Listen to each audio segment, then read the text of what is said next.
Que ce soit sous forme liquide, solide ou même en vêtements, le chocolat est populaire partout dans le monde. Le marché Bon Secours accueillait la 5e édition du Salon Passion Chocolat.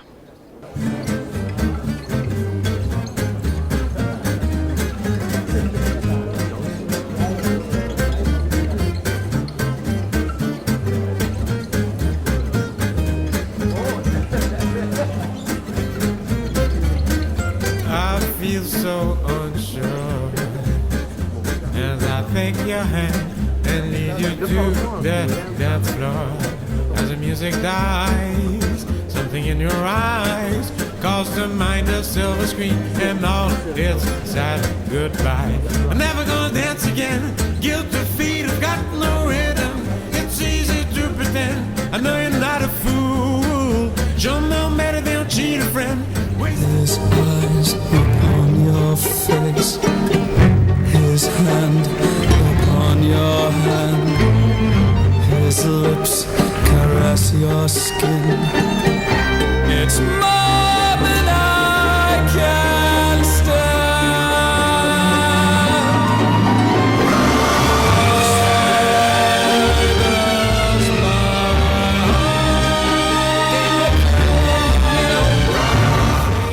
Lorsque nous le touchons, lorsque nous le sentons, lorsque nous le dégustons.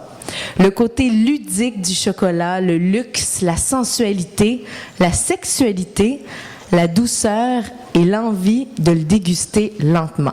Mais bonjour Virginie. Salut, merci de venir faire un tour au marché Bon Secours. Virginie, le chocolat est entré de quelle façon dans ta vie? Ça fait longtemps que je suis amateur de chocolat, mais je te dirais que, bon, enfant, j'aimais ça comme tous les enfants, mais à l'âge de 16 ans, j'ai eu ma première job d'été, qui était une job dans une chocolaterie à Saint-Bruno. Et c'est là que j'ai pu parfaire mes connaissances, en apprendre un peu plus et découvrir aussi des meilleures qualités de chocolat.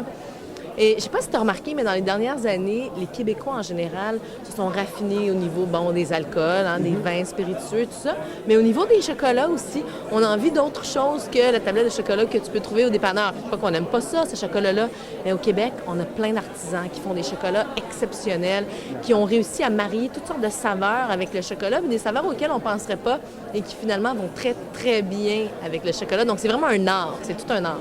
Et vous parlez des artisans qu'on a ici. Est-ce que vous avez fait des découvertes en fin de semaine? J'ai goûté à tellement de sortes de chocolats différents.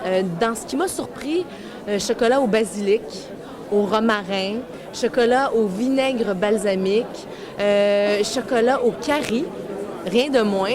Et toutes sortes de chocolats mêlés à des produits du terroir, comme un au miel en particulier, mais le miel goûtait vraiment le miel à l'intérieur. Tu avais vraiment les deux goûts séparés. Et plus tu aimes le chocolat, plus tu aimes le chocolat noir, parce que tu découvres les qualités et les vertus aussi du chocolat noir. Alors, il y en a vraiment pour tous les goûts, là. Est-ce que vous avez un type de chocolat favori si on vous demande de manger uniquement un chocolat? Ça va être quoi votre choix? Aujourd'hui, ça serait chocolat noir. J'aurais peut-être pas dit la même chose il y a 5 ou 6 ans.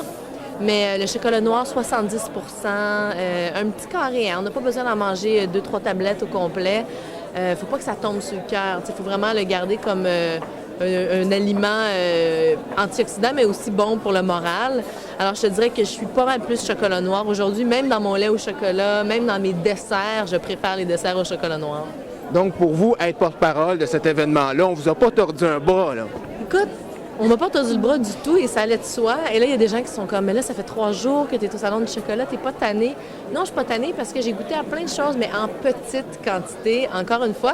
Puis les affaires que j'ai pas pu goûter, je les achète. Je vais les goûter cette semaine. De toute façon, j'ai acheté des choses pour le temps des fêtes aussi, parce qu'on s'entend que le chocolat maintenant se garde assez longtemps. C'est un très beau cadeau. Alors, je me suis acheté, un centre de table, des boules de Noël avec des chocolats à l'intérieur, des macarons, parce que au salon du chocolat, il y a aussi des produits dérivés, toutes des choses qui vont très, très bien avec le chocolat, comme du thé, du café, des macarons, des pâtisseries, des spiritueux aussi, parce que cette année, le thème, c'est chocolat et spiritueux. Alors, j'ai goûté à toutes sortes d'alcools du terroir, donc des vins de glace, des cidres de glace, des alcools faits avec des framboises, des bleuets. Alors, il y a des gens qui sont ici de Jonquière, de la Naudière, la région de Tremblant. Il y a des gens d'un peu partout et c'est le fun de voir tous ces gens-là réunis au même endroit.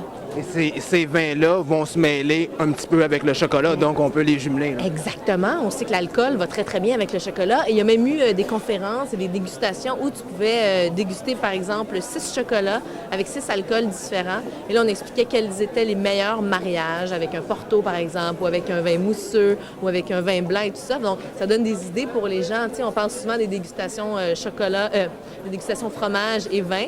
Mais dans ce cas-ci, on peut faire des dégustations chocolat et vin. Et ça va très, très bien, encore une fois, dans le temps des fêtes. Donc, il n'y a pas de doute, on vous revoit l'an prochain. Mais j'espère qu'ils vont me rappeler, là. Moi, je veux bien, mais reste à voir si ont aimé le travail que j'ai fait. Mais ce qui est certain, c'est qu'ils ont vu que j'étais une gourmande et que j'aime vraiment le chocolat. On vous remercie, madame. Merci à toi. Qu'il soit amer ou sucré, le chocolat attire petits et grands. C'était Louis-Antoine Lemire pour CTRB, Câble 9.